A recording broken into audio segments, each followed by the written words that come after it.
Bom dia, pessoal.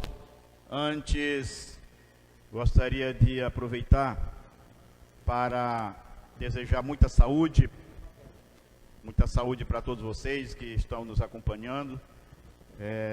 E quero dizer também dos meus agradecimentos aqui, dos nossos agradecimentos ao professor Dil, que acabou de ministrar uma excelente aula de redação. E quero dizer também, aproveitar para agradecer toda a equipe técnica que estão propiciando esse momento para todos vocês, ao diretor, ao coordenador geral, Jame Leite. Vocês não imaginam o quanto está sendo trabalhoso para essa equipe. Muito obrigado, Jame, que está produzindo, está na coordenação técnica. Então, gente, muita saúde para vocês. Não relaxem as medidas, as medidas preventivas. Se puder, não saia de casa, só quando houver necessidade. E saibam que a gente está torcendo por vocês e que vocês tenham bastante saúde. Uma outra coisa, a gente sempre orienta aí que as pessoas acolham as medidas que estão sendo tomadas, de ficar em casa, lavar as mãos, Isso é importante, mas tem uma coisa que a gente pouco escuta, pouco ouve, que é a questão da hidratação do teu organismo. Isso é fundamental.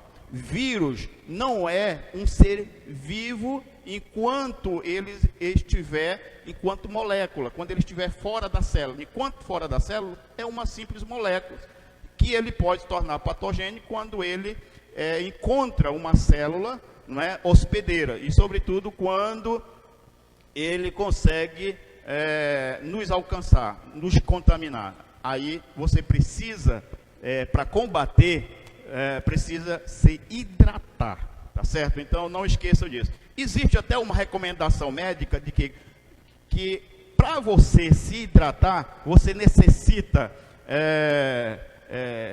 de 30 ml por quilograma do teu corpo, do teu peso. Ou seja, se você pesa 50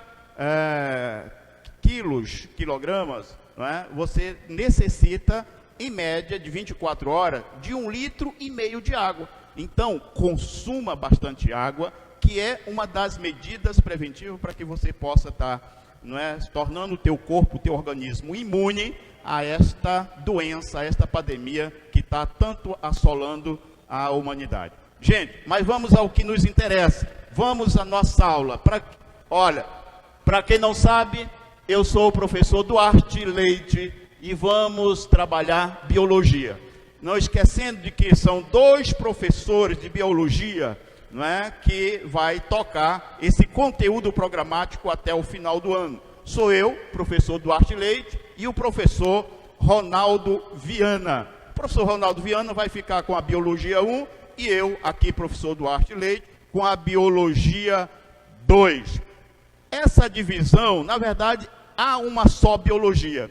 Essa divisão é para facilitar didaticamente a tua compreensão. Então, olha aí, biologia 2.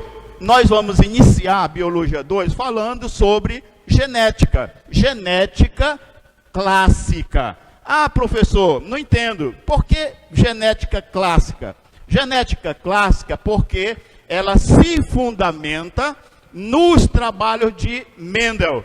Mendel foi o pesquisador, o cientista que deu uma explicação plausível para quanto à questão da hereditariedade. Então, nós temos, além da genética clássica, a genética molecular, a biogenética, que nós vamos tocar, que nós vamos trazer para todos vocês. Mas, primeiramente, hoje, nós vamos focar a genética clássica, aquela que fora iniciada pelo pesquisador Gregor Mendel. Muito bem. Gente, e o que é a genética clássica? O que é que ela estuda? Qual é o objeto de estudo da genética clássica? A genética clássica, ela estuda o gene e sua transmissão. É isso que se ocupa a genética. Gente, para nós compreendermos na sua plenitude o que é a genética, a gente precisa se ater a alguns conceitos fundamentais, correto? Para que você possa entender. Então, você não pode perder de vista alguns conceitos fundamentais que nós vamos aqui parar alguns minutos, algum momento aqui, para que a gente possa estar estabelecendo esses conceitos, para que você se familiarize, para que você possa entender o que é a genética. O primeiro conceito que a gente destaca aqui é o conceito de genética. Genética é o mesmo que hereditariedade? Tem o mesmo, são termos sinônimos? Claro que não. Genética é a parte que está relacionado, é a parte da genética que está relacionada ao quê? A sequência de DNA. Repetindo, genética é tudo aquilo que está relacionado a à alteração da sequência de DNA. Aí você pode perguntar, e o que é o DNA? O DNA é o ácido desoxirribonucleico. Repetindo, DNA é o ácido desoxirribonucleico. De que é formado o DNA? De que é constituído o DNA? Ora, o DNA, ele é constituído de um grupo fosfato, ele é constituído de açúcar e de bases nitrogenadas. Repetindo, os constituintes do DNA são esses elementos aqui. Um grupo fosfato, o açúcar, que no caso do DNA, este açúcar é a desoxirribose. Repetindo, o açúcar do DNA é a desoxirribose. E a base nitrogenada trata-se da adenina, da timina, da citosina e da guanina. Você que está no terceiro ano do ensino médio, ou que já concluiu o ensino médio, já está familiarizado sobre esses termos: adenina, timina, citosina e guanina. Então, são os constituintes do DNA. Então, o DNA representa o material genético da célula, o material genético dos seres vivos. Todas as informações biológicas, elas estão inseridas no DNA. Então, genética está relacionado àquilo que altera a sua sequência. A sequência desse DNA, nós vamos, daqui mais um pouco, dizer que essa sequência é conhecida como a unidade fundamental chamada de nucleotídeos. Nucleotídeos é a base, é a unidade básica deste DNA. Sequência de nucleotídeos, que nós chamamos aqui pedaços deste DNA, vai conter aquilo que nós chamamos de gene. Vamos já explicar um pouco melhor acerca dos genes. Mas antes, quero dizer, genética não é o mesmo sinônimo de hereditariedade. Hereditariedade é, na verdade, aquilo que é passado de pai para filho. Essa herança que é passado, essa carga genética que é passada de pai para filho, constitui aquilo que nós conhecemos como hereditariedade. Correto? Então, genética e hereditariedade não são termos sinônimos. Genética trata-se da alteração, aquilo que pode ser alterado, a sequência de DNA, enquanto que hereditariedade é aquilo que é passado de pai para filho. Também, nós vamos encontrar como um termo na genética chamado de epigenético. Epigenético é a mudança do DNA sem alterar a sequência do DNA. Então, quando se trata alteração de sequência, genética. A epigenética é uma mudança do DNA, mas sem alterar a sequência desse DNA. Pode ser uma alterância química, uma alterância de enzimas, alguma coisa parecida, que vai exatamente mudar a expressão do genes. Gente, também nós vamos nos deparar de termos como o termo congênito. O que é o congênito? É aquilo que nasce com a pessoa, não é? Desde ou antes de nascer. Então, por exemplo, tem pessoas que nascem com lábios leporianos, não é? Lábios leporianos. Então, esses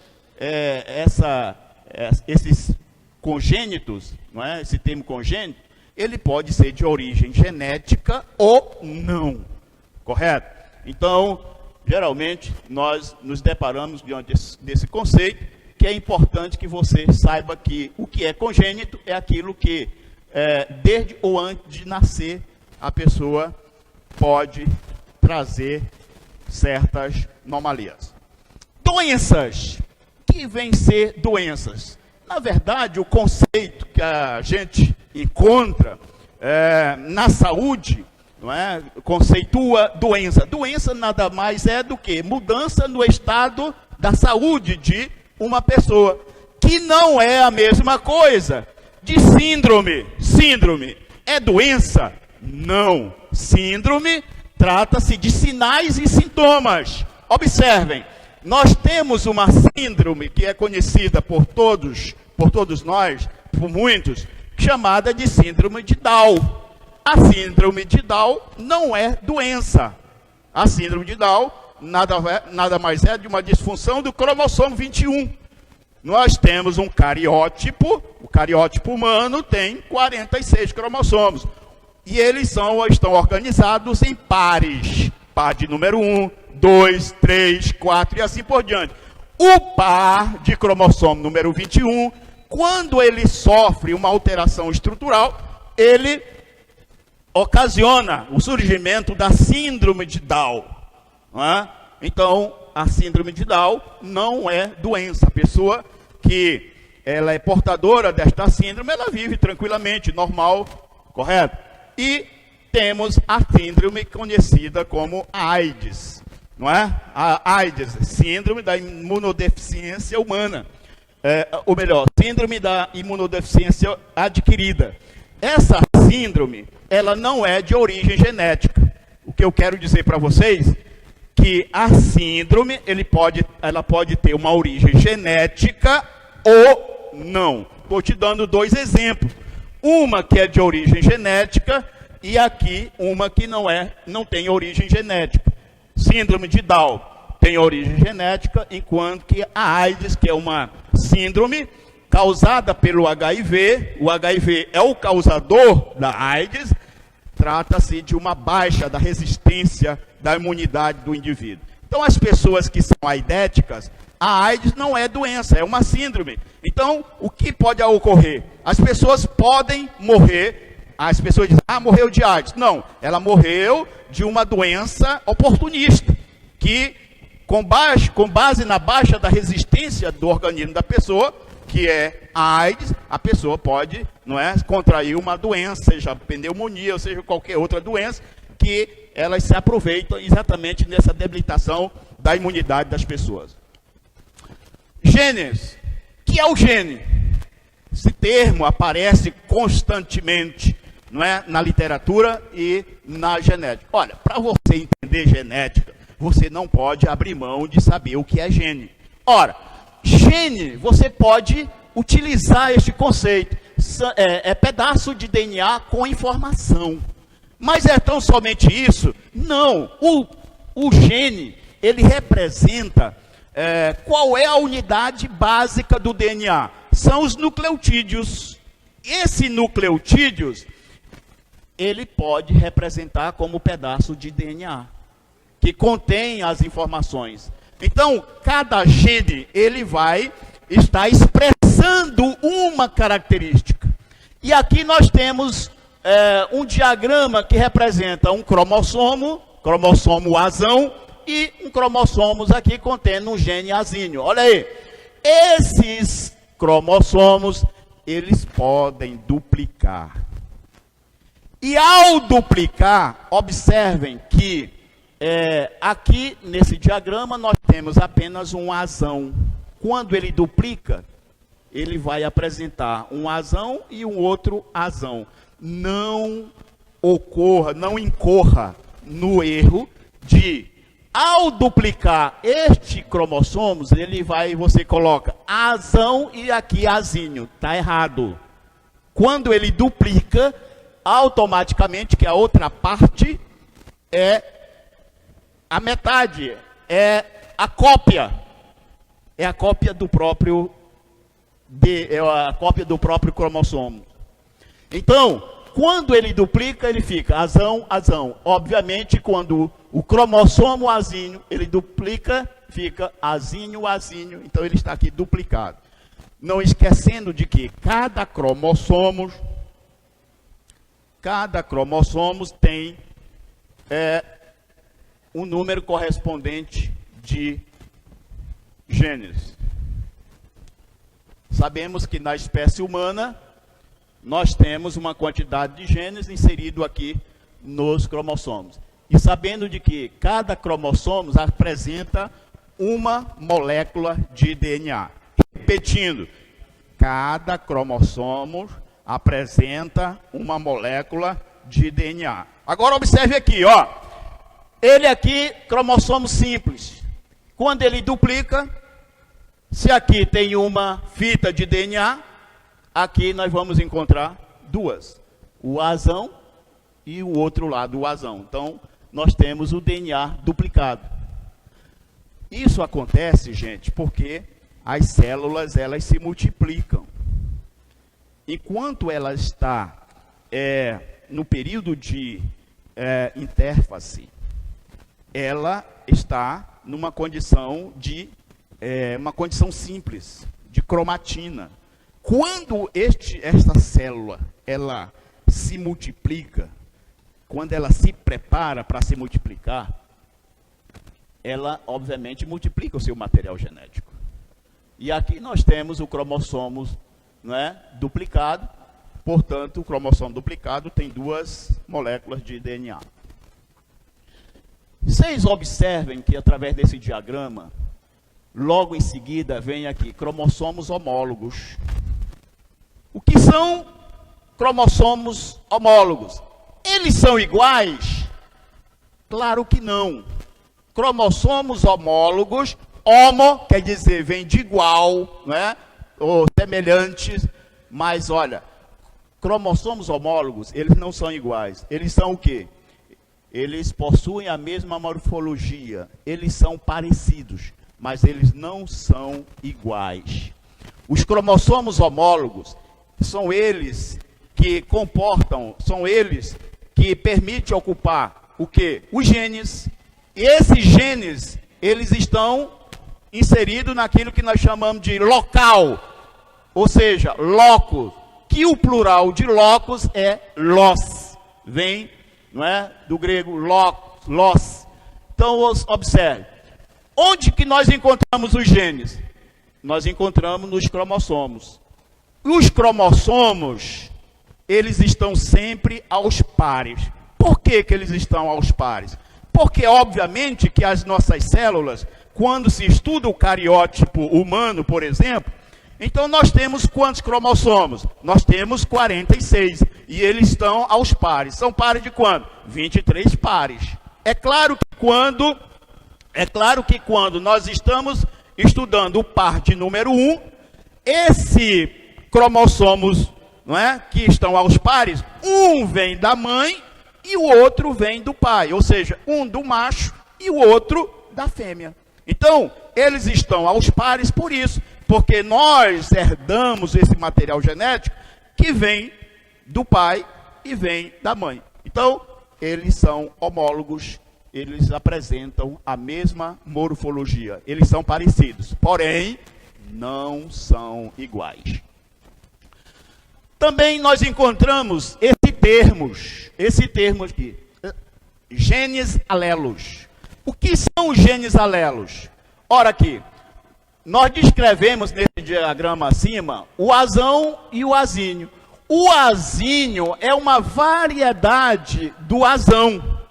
Portanto, nós temos o azão e o azínio, são genes o quê? São genes alelos.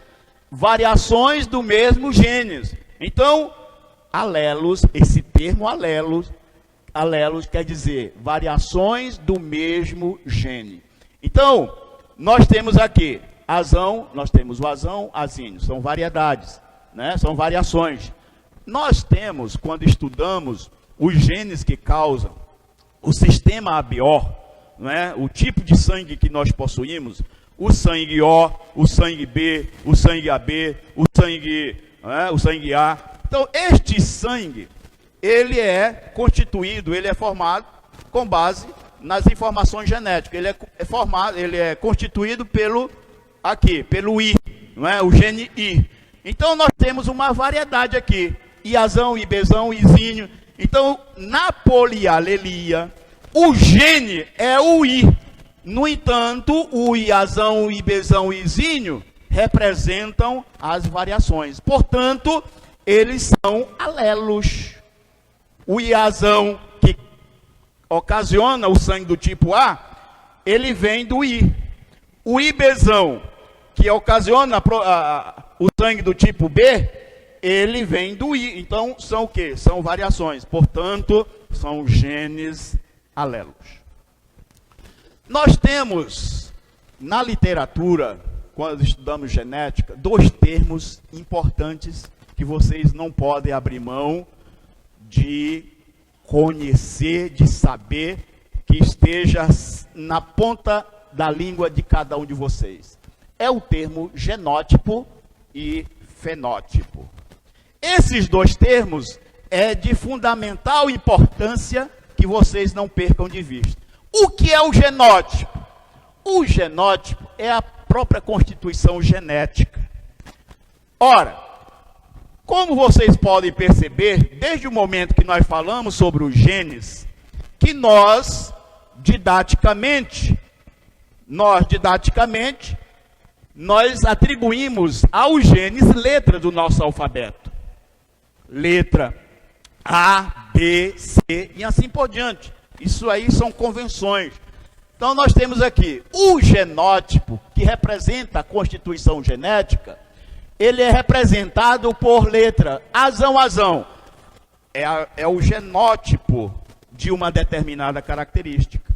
O azínio, bezão, são o quê? São genótipos, que é a própria constituição genética. A gente consegue enxergar o genótipo? Claro que não. O genótipo, ele é teórico e aqui representado por letras que representam a constituição genética. E o fenótipo? O que é o fenótipo? O fenótipo nada mais é do que a expressão dos genes. Aí você vai dizer assim, olha, eu tenho uma pele branca, eu tenho uma pele negra, eu tenho um cabelo crespo, eu tenho cabelo liso. Então, tudo isso aí são características fenotípicas. Portanto, o fenótipo representa o quê? A expressão do gene. Olha aí, a gente costuma dizer que o fenótipo nada mais é do que o genótipo mais o ambiente. Existe essa interação do conteúdo genético interagindo com o ambiente. Por exemplo, você pode ter nas tuas células um gene que responde por uma determinada característica, porém esse gene não se expressa. Nunca essa característica ela vem. Por quê?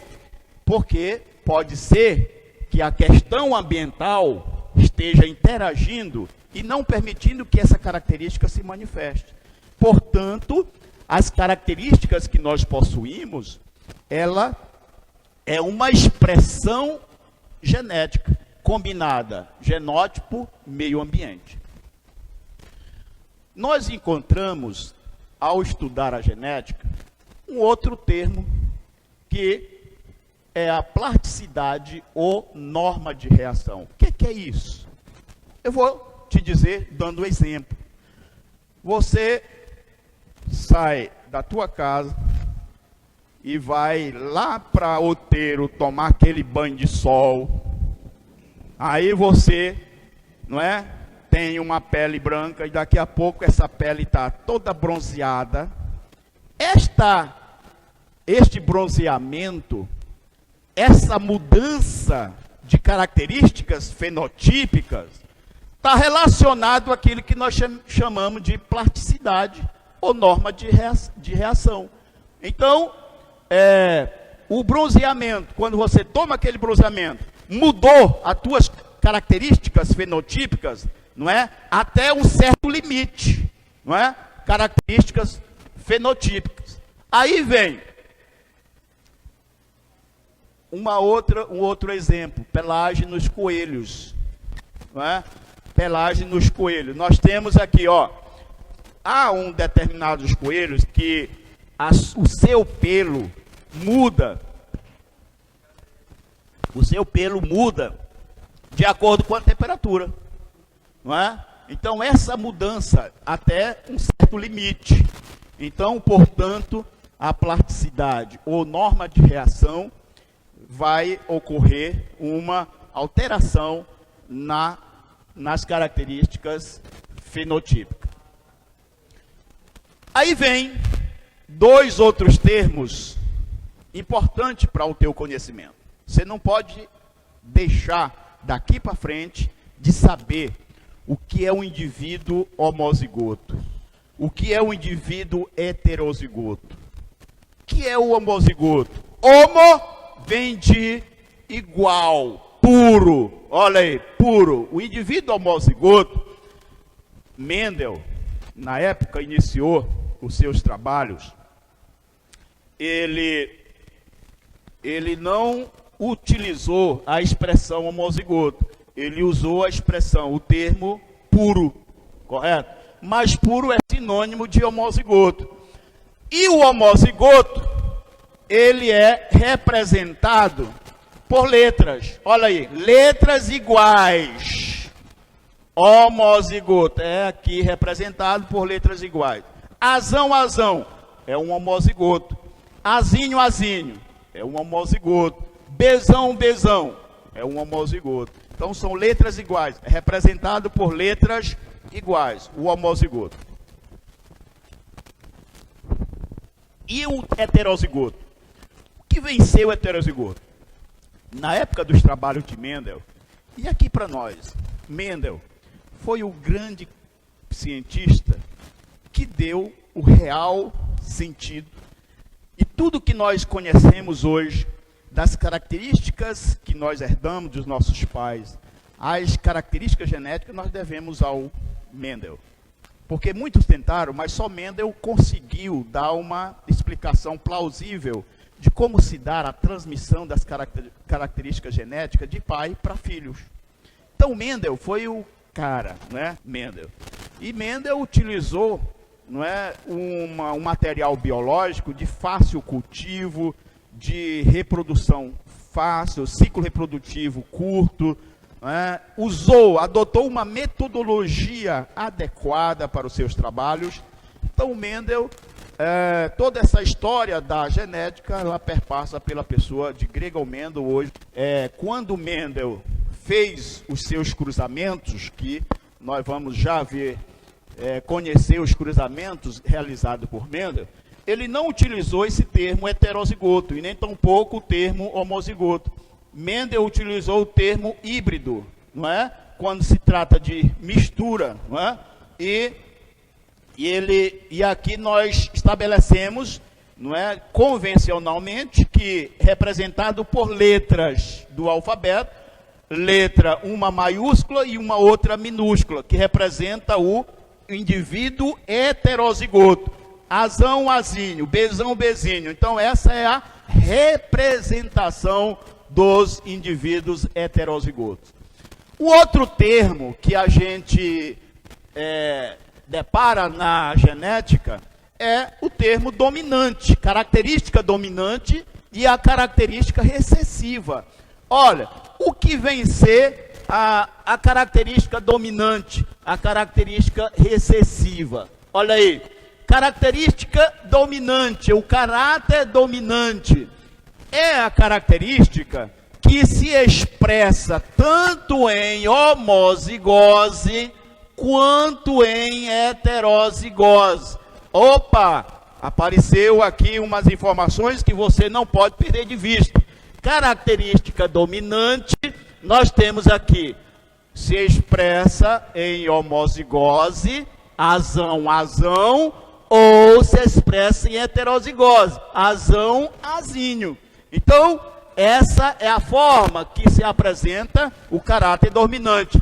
E o caráter recessivo? Ora, se expressa apenas em homozigose. Chamamos de dose dupla. Então, a característica recessiva, ela se expressa em dose dupla. Azinho.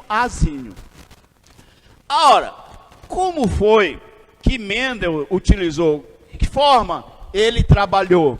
Ele fez vários cruzamentos, não é? Com plantas ervilhas da espécie Pisum sativum, e aí ele fez esses cruzamentos. Por exemplo, ele cruzou, né, dentre as 11 características que ele trabalhou com a ervilha, uma delas foi a cor da semente amarela, que ele cruzou com uma cor da semente verde. Quando ele fez esse cruzamento, ele encontrou uma geração conhecida como geração F1, a primeira, não é, resultado, a primeira geração, resultado do cruzamento anterior, que nós aqui destacamos que é a geração paternal. Essa geração paternal, não é, quando se cruzou, Mendel encontrou na F1 100% amarelo. Aí, pela metodologia que ele aplicou, ele pôde fazer uma autofecundação com os integrantes da geração F1 e ele encontrou numa geração F2 3 amarelas e uma verde. E aí, quando ele alcançou, não é, esse resultado, aí ele estabeleceu a sua primeira lei, a lei do monohibridismo, que vai ser assunto para a nossa próxima aula, que nós vamos estudar a primeira lei de Mendel, vamos estudar aqueles cruzamentos, alguns dos cruzamentos que ele utilizou, a segunda lei, e vamos dar sequência às nossas aulas. E eu quero aqui, mais uma vez, agradecer a toda a coordenação do Instituto Aprova, que eu me sinto orgulhoso de pertencer a este instituto que tanto se preocupa com cada um de vocês e estabelecer o melhor para vocês. Sobretudo, coordenador Jaime Leite, muito obrigado, e estamos aqui à inteira disposição de vocês. Beijo no coração, saúde plena para cada um de vocês, para as famílias de vocês.